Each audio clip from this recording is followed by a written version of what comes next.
而在中国南海研究院海洋法律与政策研究所副所长丁铎看来，小马克思偶尔发出对华负面言论，也是为了安抚国内的亲美派。亲美势力至今仍在菲律宾占有重要分量。我们知道菲律宾这几年对于南海问题呢，它国内社会也是有一些撕裂的，它也是有不同的声音的。但是呢，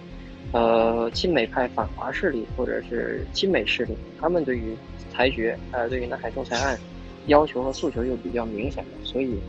马克思这时候提呢，也有一定的程度是在给菲律宾国内社会在讲。事实上，如何处理与美国的关系，对小马克思来说也是一件棘手的事情。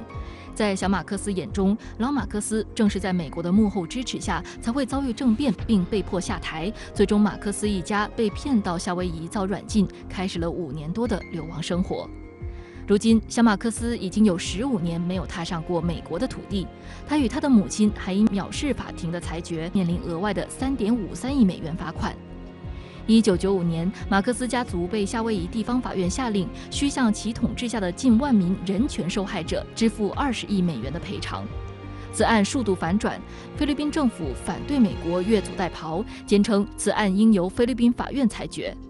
2012年，美国法院对马克思家族作出藐视法庭的裁决，这也意味着他们将不被允许入境美国。不过，小马克思赢得大选之后，美国政府对小马克思的态度就立刻发生了180度大转变。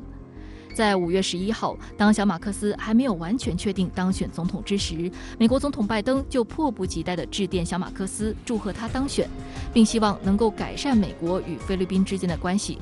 而拜登也是第一位祝贺小马克思当选总统的外国领导人。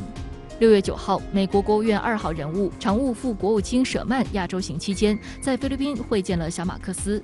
此时，舍曼向小马克思抛出了橄榄枝，表示欢迎小马克思访美。至于小马克思在美国吃官司而无法入境的尴尬问题，舍曼表示，一旦小马克思成为总统，他就享有外交豁免权。The fact is that when you're head of state, you have immunity in all circumstances and are welcomed to the United States in your official role. 按照美国驻菲律宾大使馆的说法，舍曼与小马克思举行了一次积极的和富有成效的会议，讨论了包括确保南海航行自由、推动人权在内的诸多话题。舍曼还不忘在此期间向小马克思推销印太经济框架。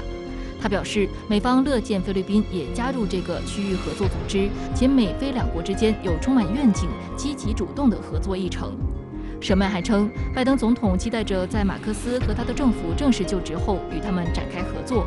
实际上我们可以看到的，在杜特尔特时期呢，他6年整整都没有去访问美国去。那么这一块呢，美国可能说希望去改善，就是说小马克思这位总统有可能会避免杜特尔特时期的这么一个不出访美国的尴尬。第二个呢，就是说美国的高官对于菲律宾包括东南亚其他国家的这么一个有选择性的这样的一种访问和拉拢步伐还会再加快的。那么另外一个呢，就是说从经济的角度上来讲，对非的这么一个合作，我相信呢，对于小马克思政府仍然是十分有用的。面对美国释放的善意，小马克思在与拜登通话时就承诺，菲律宾和美国的关系将会更好，并邀请拜登出席他6月30号的就职仪式。他还称，若拜登参加了他6月30号的就职典礼，可以进一步加强两国关系。小马克思已在多个场合中强调，他的家族与美国之间的过节将不会影响他的外交政策。菲律宾必须根据本国利益制定独立自主的外交政策。